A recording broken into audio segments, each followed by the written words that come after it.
Et c'était justement le cas de Nao, un de nos clients. Lorsqu'il est rentré dans Scaling Circle, il n'avait aucune clarté sur ses KPI, il ne savait pas quoi traquer, il n'avait même pas de fichier Excel. Et lorsqu'il est rentré dans Scaling Circle, on a montré exactement comment faire, comment mettre en place Heroes, comment traquer ses chiffres, comment les analyser.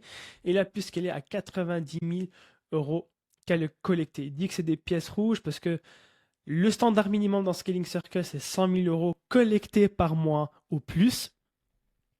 Et c'est pour ça qu'il dit pièce rouge ici. Et ensuite, ce que tu dois faire pour scaler à 100 000 euros et plus, avoir un business qui est stable, prévisible et fun, c'est trouver les contraintes et les améliorer. Peut-être qu'aujourd'hui, ton business ressemble à ce tuyau-là. Il n'y a rien qui va, c'est coincé.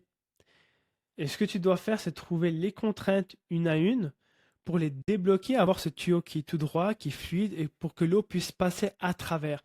Et que ce soit exactement la même chose avec ton tunnel de vente pour que tu puisses convertir tes prospects en clients et que ton message puisse résonner avec ton prospect.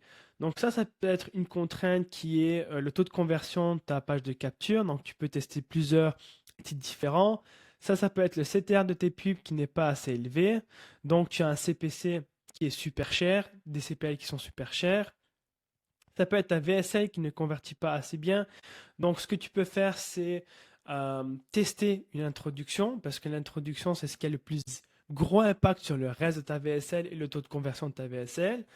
Ça ici, ça peut être le taux de remplissage de ton formulaire. Donc s'il est bas, tu peux l'améliorer pour avoir un meilleur taux de remplissage, donc un coût par call qui est moins élevé. Et ainsi de suite. Et une fois que tu arrives à trouver les contraintes et à les améliorer, tu vas avoir un tuyau qui est tout droit, un tunnel qui convertit beaucoup mieux. Et ça va te permettre justement de scaler.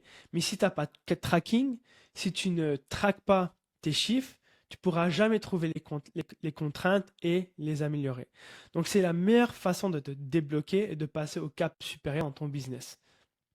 Maintenant, quels sont les KPI qu'on traque au quotidien? Parce que la question que je reçois souvent par nos clients, c'est est-ce que tu pilotes sur le coût par call? Et malheureusement, je pilote jamais sur le coût par call. Je pilote toujours sur le cost per true call. Donc nous, aujourd'hui, dans notre entreprise, on a énormément de calls et pour les qualifier, on a des setters. Donc ils vont les appeler, ils vont les qualifier. Les personnes qui sont pas motivées, qui sont pas engagées, qui n'ont pas les ressources financières pour rejoindre notre accompagnement, on va les annuler. Et à la fin, il reste ce qu'on appelle les true calls. Et ce que je vais aller voir, c'est le cost per true call. Pourquoi? Parce qu'il y a une deuxième métrique que je regarde aussi, c'est l'encaissé par true call. Quand j'ai ces deux métriques-là, je peux savoir exactement combien je peux dépenser par true call pour que ce soit rentable. Je te donne un exemple.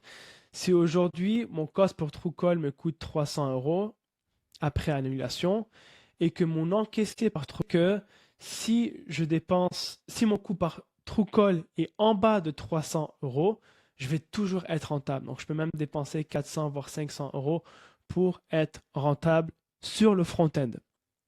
Donc, dès la première semaine. C'est comme ça que je pilote mes campagnes marketing sur le cost per true call et l'encaissé par true call.